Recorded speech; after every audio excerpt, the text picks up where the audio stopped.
we have media days coming up here in a couple days for SEC. ACC has already taken place. With that is coming questions for the season. Specifically, let's start with the ACC. Let's start with Mike Norvell and the Florida State Seminoles. There's a lot of questions there. So Norvell is on my hot seat watch list going into the season, along with a lot of other coaches, Deion Sanders, of course, Belichick. There's a lot of coaches fitting into that room, right? 8 wins or bust is what Mike Norvell is in. Now, there's a lot of issues with this statement because as a fan, 8 wins or bust is how we should think about Mike Norvell as not getting fired. There's an issue here, though. Now, this is a Danny Cannell statement as well. Florida State former quarterback. All right. Norvell would probably be owed approximately $45.6 million if he would be fired after the 2026 season. There is an 81.7% chance that Alabama also wins that game against Florida State in a return matchup, correct? Yes. So is 8 wins enough to save Mike Norvell from the dumpster fire that he has created at Florida State? Should it be? No. Is it? Probably. You have one statement win over the last couple of years over Alabama. Mm-hmm. That's all Norvell can hang his hat on since his glorious season where he was undefeated and he missed the playoff. You do not have a Jared Verse anymore. You do not have a Travis at quarterback. Mm-hmm. There is no hope that I'm seeing from Mike Norvell right now. Their offensive coordinator from last year, who was Gus Malzahn, is now with the Auburn Tigers. Oh yeah, he's back as a the Gus Bus. The Gus Bus is back there in Auburn. It left Tallahassee and broke down in Opelika again. Yeah, the hope that Florida State could actually maintain a good offense this season is thrown out the window. I'm gonna tell you this: Ashton Daniels is their starting quarterback, former Auburn quarterback. The Florida State's questions start getting answered week 2.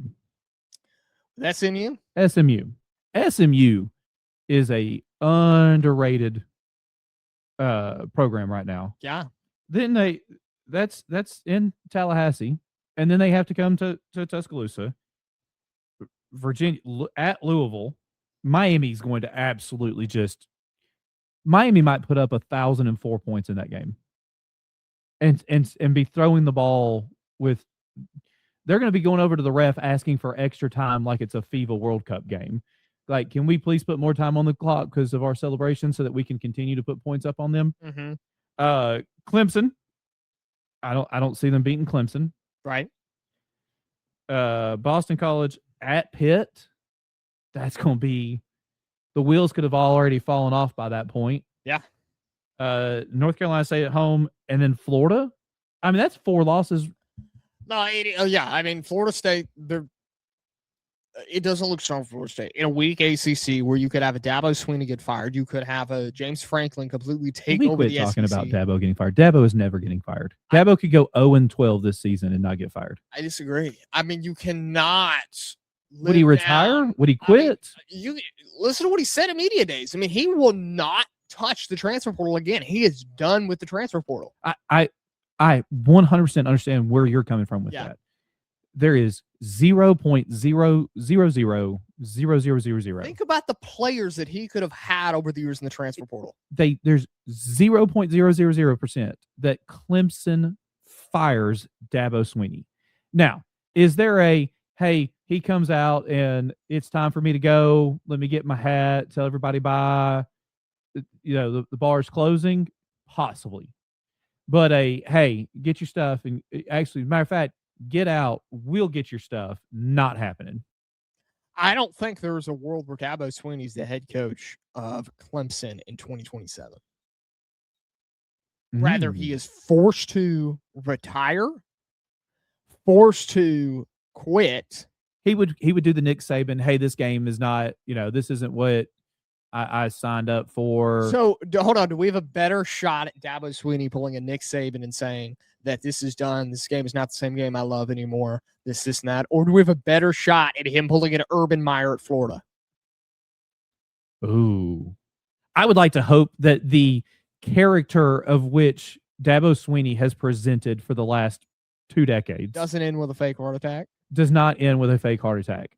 Because the persona that he has carried, good, bad, or ugly, whether you love him or hate And that him, on top. he would do a Nick Saban. Right. What Urban Meyer did was just, I guarantee you, if you got 2 beers into Urban Meyer, he would even admit, yeah, that was dumb. Well, I mean, Urban Meyer has a image about him. He did what he did at Jacksonville with the Jaguars. Mm-hmm. It's just he keeps following up though. I mean, he ended up on big noon kickoff. No, there's nothing wrong with Urban Meyer's career. He's done fine for himself. There's a lot of blemishes. I would love his career. I would love to get fired from somewhere and then pay me $50 million for getting fired, and then me land a gig making. That's what we all said Brian Kelly should have. That's what Ed Orgeron was fine. He didn't care. He was done. What door you want me to walk out? He didn't care. Right? That's what Brian Kelly should have done with his buyout. Brian Kelly's the best buyout in sports. Oh, honestly, the second part of that prediction where I said that Fickle was going to Cincinnati, next head coach Wisconsin will be Brian Kelly. Wisconsin is going to win that offseason if that happens. No, because Brian Kelly's not a good coach. Yes, he is. He can't win the big one. That's true. Brian Kelly can't win the big one. But if you're Wisconsin and you want a consistent 9-10 win team, Brian Kelly's your head coach. It is not the same home run as James Franklin. James Franklin obviously might cannot win the big one, but in the ACC is going to be darn good. Brian Kelly in the Big Ten with Wisconsin, who could get back to their roots of their consistency. How do you do it? LSU.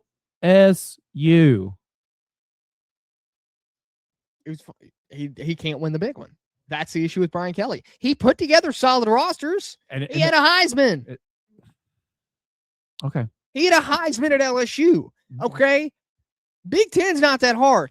Here we go again with Rudy the Box. Okay. Big Ten's not that hard. You have to win against Michigan, Ohio State, Oregon, Penn State, and that's if they're on your record, and Indiana. That's if they're on your schedule. At most you get 3 of those. Yeah. You might get 2, you might get 3 of those. Yeah. And then the rest of your schedule is Rutgers, Northwestern, and Iowa. Yes. Iowa's a good team. Yeah, but I mean Iowa's a solid. I mean, Iowa's no better than Wisconsin Florida. and Iowa. Yeah, but Wisconsin and Iowa, that's a good game on Saturday. Yeah. If Wisconsin's good. If Brian Kelly were to come to Wisconsin and they have to play Iowa, that's a game that you could bet on big noon kickoff.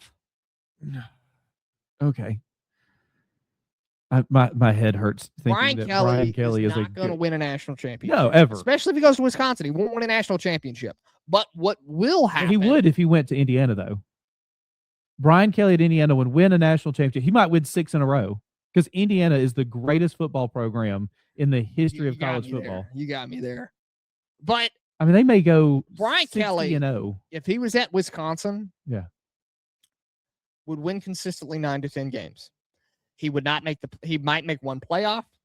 He would not win a Big Ten championship. So basically, he would never win a national championship. So Franklin at Penn State. No, I disagree. I think Franklin has higher odds for Penn State. It's ACC. Okay, so you'll make the playoff. No, I'm saying Franklin when he was at Penn State, he could never. Yeah, that's it. Yeah, that's the mantra. You would literally have Franklin at Penn State. Is Wisconsin willing to sign up for that? Yes. You think Wisconsin is trying to win a national championship year in and out? I don't think their fans know that. I don't think their fans care about that. They care about consistency. They care about 9 to 10 wins a season. So I absolutely love the fact that I went to the game when Alabama played at Wisconsin. Sitting beside me, this guy had to have been late 60s, season ticket holder for Wisconsin since Jump Around became a song. Right. And he looked at me at one point. He goes, I got to tell you something. Because I've been here for some big games, Ohio State, Michigan, some big games. He goes, this is the most visitors I have ever seen at a Wisconsin game. And I said, that's fun. Wait till the fourth quarter when you start hearing our chants. And he's like, what are you talking about? It's fine. Just wait for it. So Alabama was winning the game. We took their quarterback out like on the 6th play of the game. Yeah.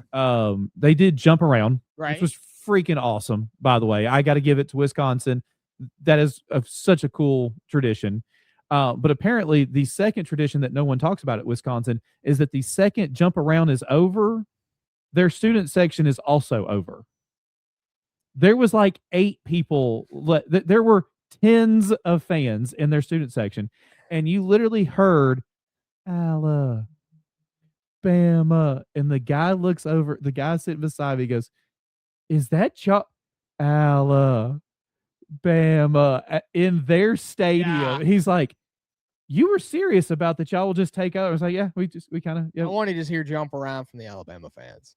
It was awesome. I have a recording of our team on the sideline jumping up and down for jump around. Think about how comparable this whole thing is, right? Okay. One, if Wisconsin was actually fighting for a playoff spot, you know how intimidating jump around would be if you actually got the fans engaged? Okay. It would be really intimidating. Right? Okay. But think about how comparable this is. Okay. We talked about, if Brian Kelly were to go to Wisconsin to be the Penn State of James Franklin and Penn State, the Big Ten, right? Yeah. Okay. On top of that, you have this whole thing work around with the hiring of James Franklin of Virginia Tech. They have one of the most enticing traditions in college football as well. Yes. With Sandman. Sandman, okay? Yes. You have a Brian Kelly going to Wisconsin, taking over that situational role of we're going to consistently have 10 wins and never win the big one. Okay. Okay. Their tradition is jump around. It's another school with a tradition like that. I think it's a direct comparison. This is exactly what's supposed to happen. Okay.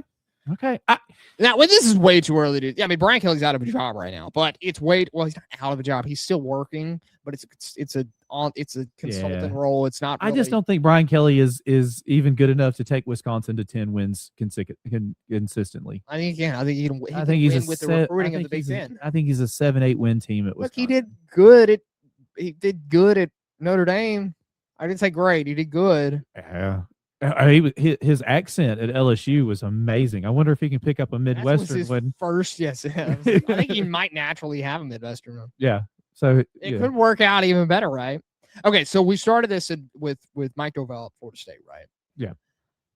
We just got completely off the track. We did. There's an Indiana fan in the chat, and it's just threw us completely off. Norvell at Florida State. If he could upset an Alabama again this year, would that change the trajectory of Florida State? Does he buy another year even with 7 wins if he could beat Alabama? 7 with one of them being Alabama, which means you still lose to Clemson, Miami, Florida. Your most important Alabama ain't the important game here. No. You don't need to make a statement. You need to win conference games. Yes. No, it's not, because if they turn around and lose, let's say they lost to SMU. Yeah. Because they're looking forward towards Alabama the following week. Right. You get the doors blown off of you by Miami. Clemson just comes in there and reminds you who's your daddy. And then, because then you're completely out of the ACC. You're in the realm of Duke and North Carolina State in the ACC. So then no, the Alabama game doesn't save you. On the contrary, the Alabama loss, but you win Clemson or Miami could, because then you're creating some fuss in the ACC. Honestly, I think Florida State being good is good for college football. It is. 100%. Miami being good for college football. Yeah. Texas A&M, Oklahoma being good is good for college football. Yes, Indiana being good is good for college football. Right. Norvell appears by every matrix possible as a good coach. Florida State, by all metrics, is a good football program. Why the two of them cannot come together and make it work doesn't make sense to me.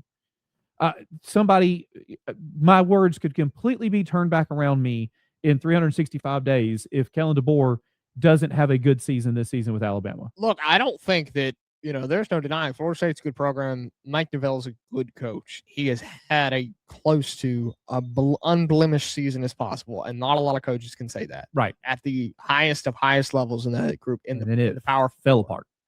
And it completely fell apart. I think a lot of confidence was hit by that. But Norvell has absolutely wrapped Florida State around his finger. Pretty much a $50 million buyout at the end of the season. Yeah, but for Florida State, let's be honest, $50 million. It's, I mean, they'll survive. There's no issue of surviving That's- for Florida that's- State. that's- They'll be it's chum money for them. That's All right. Yeah. No issue at all. But it's hard to stomach as an athletic department firing your $50 million head coach. And it's not like you don't have LSU money. You know, LSU's just printing money at the governor's mansion. But That's all they're doing. You would think Florida State would have, a war chest somewhere of money, but you're right. For whatever reason, they don't appear to. Yeah. Which, I mean, if we really wanted to get down into it, if it really was money, you know who would have the best team in the country now? They Harvard. Yale. don't do athletic scholarships. Right, but they got Rutgers. Yeah, Rutgers. Rutgers has some of the best talent in the country coming out of Northwestern. Well, there is a stupid amount of money out of Northwestern. Well, Rutgers is one of those programs that should be good because they have a stupid amount of players coming out of the region. Yeah. In high school. Okay, not only that, they're the best they team. Invented football. They're the best. It's sad to say, Rutgers is the best team in New Jersey, New York, Boston. Did you put Rutgers above Buffalo? Yeah. Okay.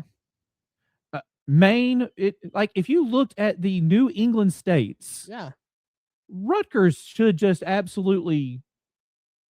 That should be studied. Why Rutgers is not better? They should be better. I mean, honestly, they invented college football. They have an immense amount of recruits coming for the region. We don't have the money